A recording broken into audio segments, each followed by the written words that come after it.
BJP के लोगों को पूछिए कि आपने इन पिछले 1.5 साल में आपने क्या किया है। आपने जम्मू को बड़े वादे किए थे। आपने खुद कहा था कि जम्मू इलेक्शनों में, आपको नहीं पता सारों को, उन्होंने कहा था हम जैसे ही इलेक्शन खत्म होगा हम स्टेट का दर्जा देंगे। क्या बीजेपी ने वादा पूरा किया? बीजेपी का भी तो मैनिफेस्टो है। जो पावर मिनिस्टर हैं खट्टर साहब, जब आप पीछे आए थे वो क्या क्या कहे, उन्होंने क्या कहा है?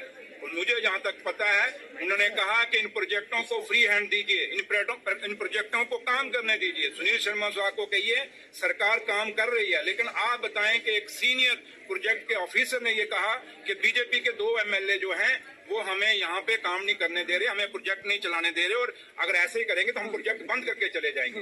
क्या सुनील शर्मा साहब जवाब दे रहे? जब से वो बात उठी है वो दूसरे दिन असम भाग जाते हैं।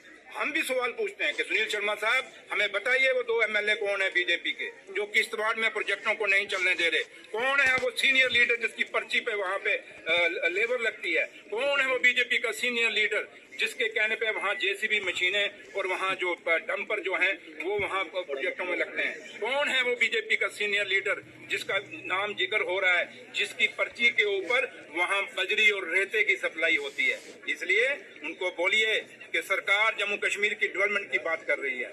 आप जम्मू कश्मीर की डेवलपमेंट को रोकना चाहते हैं, क्योंकि प्रोजेक्ट जब अगर नहीं अधूरे रह जाएंगे, वो लोग यहाँ से चले जाएंगे, तो नुकसान किसका होगा?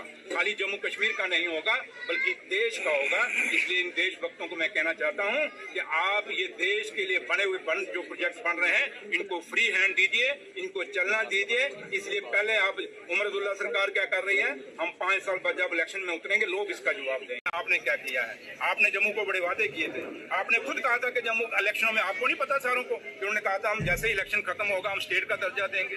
क्या बीजेपी ने वादा पूरा किया? बीजेपी का भी तो मैनिफेस्टो है। एक दिन इनका भी मैनिफेस्टो आप ले आए, थोड़ा सा सामने रख के इनको पूछिए। वो ये एलओपी साहब को, एलओपी साहब ये मैनिफेस्टो आपका है, बताएं इसमें से कौन कौन सा आपने पूरा किया है? इसलिए जवाब उनके पास 0/0 होगा। हाँ, इतना हमने जम्मू ने तो हमेशा स्टेट मांगी, इसमें कोई 2 राय नहीं।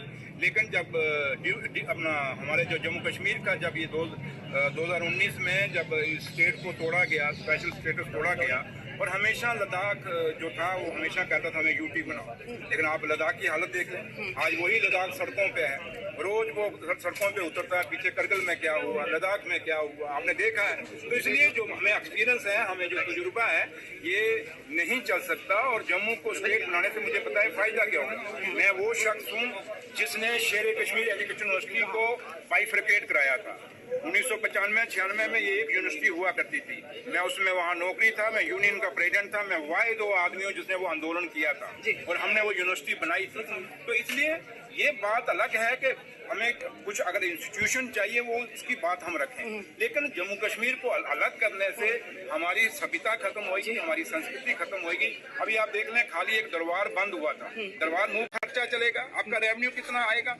यहाँ थोड़ी सा एक बिजली का बिल बन जाए तो हम लोग चीखना शुरू करते हैं, कहते हैं नहीं जनाब बहुत ज्यादा हो गया। तो इसलिए बात ये नहीं कि जम्मू को अलग से स्टेट बनाओ या कश्मीर को अलग से बनाओ।